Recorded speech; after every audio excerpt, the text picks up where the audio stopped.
네, 여러분, 안녕하십니까. 지금 이 시각, 현재, 대한민국에서 가장 뜨거운 그런 나라의 운명을 결정할 수도 있는 그런 일이 서울 한남동에서 벌어지고 있습니다. 공수처하고 경찰, 이른바 거기가 합동으로 구성하고 있다는 공조수사본부는 체포영장을 오늘 집행하느니, 내일 집행하느니, 2차 집행 때는 경찰 인력을 1000명을 동원하느니 8배를 늘린 숫자를 투입하느니 인해 전술을 쓴다느니 어떻게 보면 거의 협박에 가까운 그런 언사를 늘어놓으면서 지금 한남동의 긴장감이 벌써 며칠째입니까? 10여일이 넘도록 전응이 감도는 상황이 계속되고 있고 세계 언론이 주목을 하고 있고 이런 상황입니다.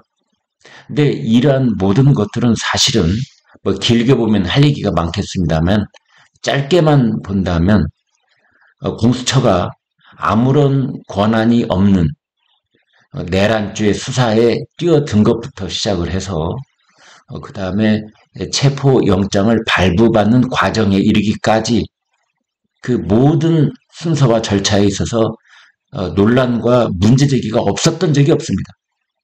따라서 출범 때부터 태어나지 말았어야 될 공수처, 이 선거법과 맞바꿔 먹기 한 이 공수처가 지금 대통령 내란죄 수사를 지금이라도 당장, 이 순간이라도 당장 전면적으로 손을 떼고 그것을 경찰에 넘기든지 혹은 나중에 국회에서 내란죄 특검법이 통과가 되면 특검에 넘기든지 해야 하는 것이 그게 옳은 길이다 라는 조선일보 칼럼이 실려서 여러분과 공유를 해 보도록 하겠습니다.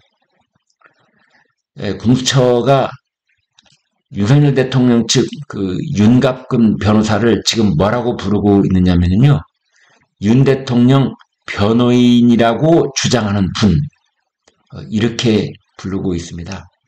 아직 선임계가 정식으로 접수되지 않았으니까 변호인이라고 인정할 수 없다. 대리인이라고 인정할 수 없다.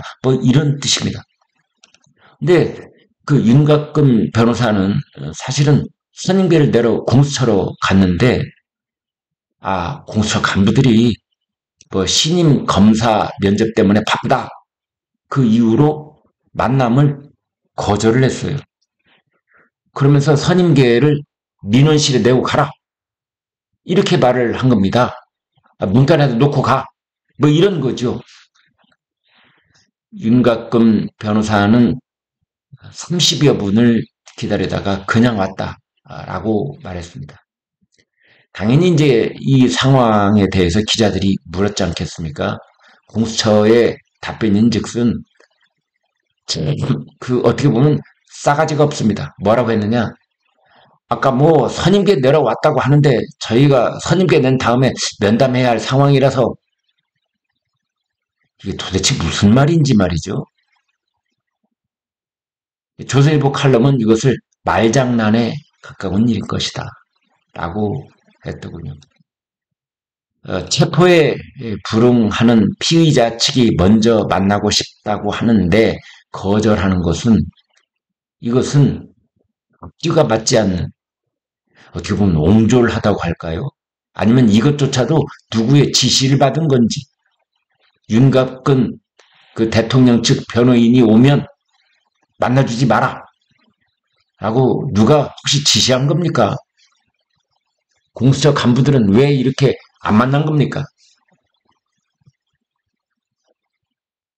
공수처는 이번 대통령 내란죄 혐의에 관한 사건을 이첩받을 때부터 사실은 논란이 많았습니다. 윤석열 대통령이 이 사건을 수사 중이던 검찰과 경찰의 출석 요구에 응하지 않았지요. 그러자 공수처가 강제로 수사권을 넘겨받는 이첩 요청권이라는 것을 발동을 했습니다. 이 조항은 출범 때부터 사실은 말들이 많았었습니다. 공수처에 과도한 권한을 부여하는 것 아니냐, 이게 위헌 아니냐, 이제 그런 얘기가 있었는데, 그때 공수처는 그렇다면은 그 논란 불식시키기 위해서 우리가 이첩 요구 전에 수사심의위원회를 거치겠다 했지만, 이번 사건에서는 그 수사심의위원회마저 생략해버렸습니다. 이제 그리고 체포영장 청구 단계에 들어가서 서울 서부지법을 선택을 해서 이른바 판사 쇼핑을 하는 게 아니냐. 이 논란에 또 휩싸였습니다. 공수처가. 공수처의 사건 관할은 원칙적으로 서울중앙지법이라고 딱 써 있습니다. 규정 명문화되어 있습니다. 그런데 공수처는 원칙이 아니라 예외를 적용을 해서 서울 서부지법으로 갔던 거지요. 게다가 이 영장을 발부해준 판사는 하필이면은 서울 서부지법 내에서도 진보 성향 판사 모임인 우리법 연구회 출신이었습니다. 이제 법조계에서는 미리 짠 것 아니냐, 이런 말이 나오는 거죠. 당연히 누군가가 위에서 오케스트라를 해가지고 이 각본을 짜가지고 공수처 너희들이 강제로 이첩하다, 그 다음에 공수처 너희들이 서울중앙지법으로 가지 말고 서부지법으로 가. 서울 서부지법에는 거기에 우리법 연구 판사가 있는데 그 사람이 영장 발부하겠는, 이런 시나리오가 각본이 있었던 것 아니냐, 미리 짜고 치는 고스톱 아니냐, 이제 이런 겁니다. 더더군다나 이 판사는 체포영장을 발부를 하면서 형사소송법 제110조, 111조 그 현행법을 배제하라고 체포영장에 적시를 해서 논란이 됐던 겁니다.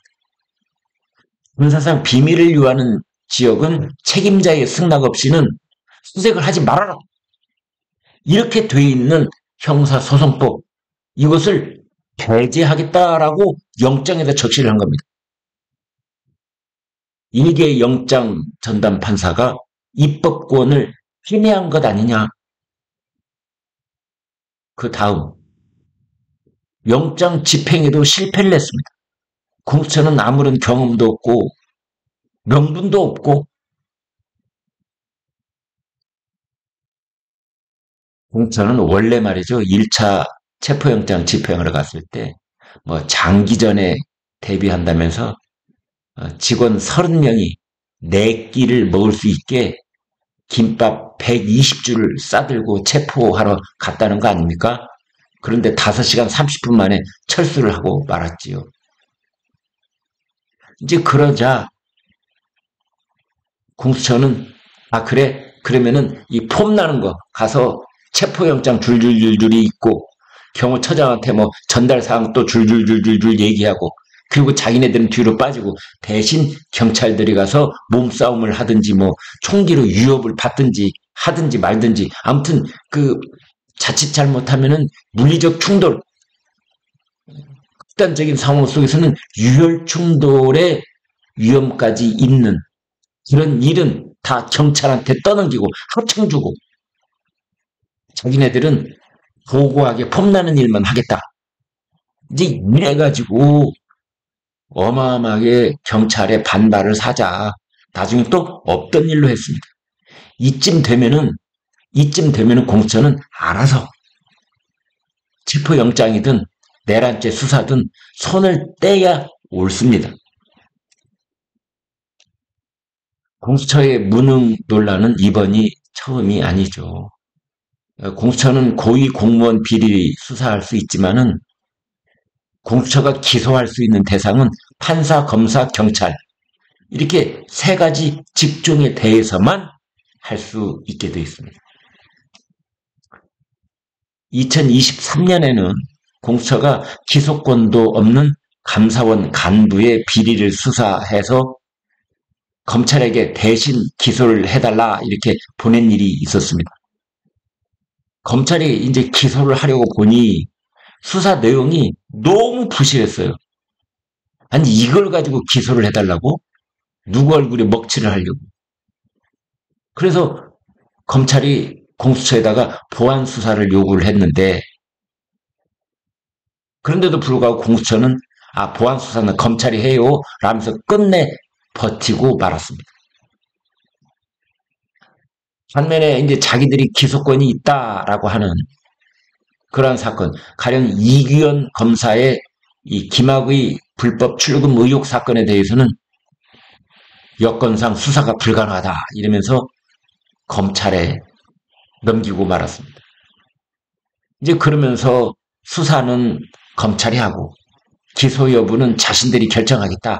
이른바 기소유보부 이첩이라는 해괴망측한 논리를 동원을 해서 검찰로 넘겼는데 검찰이 거기에 응할 리가 없죠.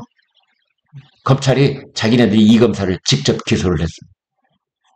그러니까 공수처는 이른바 에어컨 나오는 곳에서 시원하게 자기들이 그냥 할 수 있는 것, 뭐 선언문 낭독하듯이 영장 낭독하고 뭐 이런 것들, 기소장 낭독하고 언론 플레이하고 이런 것들은 자기가 하는데 실제로 수사하고 몸싸움하는 건 떠넘기려고 하는 겁니다. 공수처가 2021년 설립됐죠. 문재인 정권 때 설립된 겁니다. 여러분 기억나시죠? 그때 정의당하고 이른바 매우 부적절한 거래를 했다. 공수처를 설립하는 거에 정의당이 검경 수사권 조정 이런 거에 정의당이 힘을 보태주는 대신에 이제 선거법 개정에 대해서 또 서로 거래를 텄던 그런 내용이 있지 않습니까? 그래서 그 선거법이 지금 회계망측한 위성정당, 위성비례정당을 낙무케 하는 그런 또 정치적 그 구렁텅이로 빠뜨리고 말았습니다만은 아무튼 그때 문재인 정권 때 더불어민주당이 주도했던 이 공수처 설립과 그 다음에 선거법 개정 이것은 두고두고 지금까지 이 정치적인 대혼란과 격변기의 한 요인이 되고 있다는 점을 지적하지 않을 수가 없습니다. 아무튼 그때 지금까지 5년 동안 공수처는 연평균 200억 원대 예산을 써오고 있는데 직접 기소한 사건은 5건에 불과합니다. 1년에 한 건 기소했습니다. 여기 이거 문 닫아야 되는 거 아닙니까, 여러분? 유일하게 1심에서 유죄 판결이 나온 손준성 검사장 고발 사주 사건, 이건 역시 2심에 가서 무죄로 뒤집혔습니다. 지금 공수처는 인력도 부족합니다. 공수처 검사는 현재 14명입니다. 공수처 검사 14명, 서울중앙지검은 245명. 거의 20배에 가까운 엘리트 인력들이 서울중앙지검에는 있고 공수처 발령받으면 검사 잘 안 가려고 그럽니다. 아무튼 다시 한번 강조 말씀드리지만 공처에는 내란죄 수사권이 없습니다. 그래서 주 편법을 아이디어를 냈는데 수사권이 있는 경찰하고 같은 편을 먹고 이른바 공조수사본부라는 것을 구성을 해가지고 그런 식으로 수사를 했지만 이건 역시 위법적 요소가 많은 편법이라고 하지 않을 수가 없는 겁니다. 이 모든 것들이 그리고 그 정당성 때문에 논란의 소지를 계속 안고 있는 겁니다. 다시 강조드리지만 수사는 공정성이 생명입니다.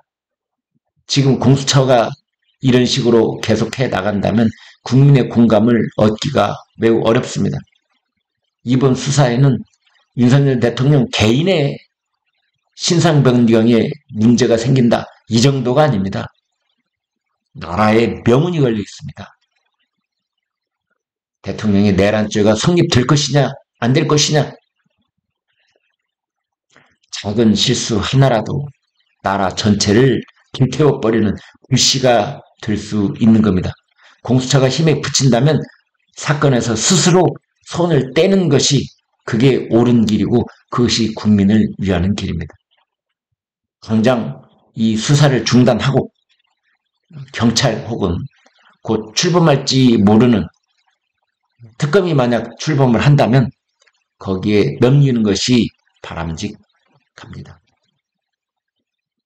아니 차제에 공수처는 해지하는 게 공수처 해체하는 것이 그것이 맞다. 이런 여론도 들끓고 있습니다. 네, 여러분 여기까지 하겠습니다. 고맙습니다.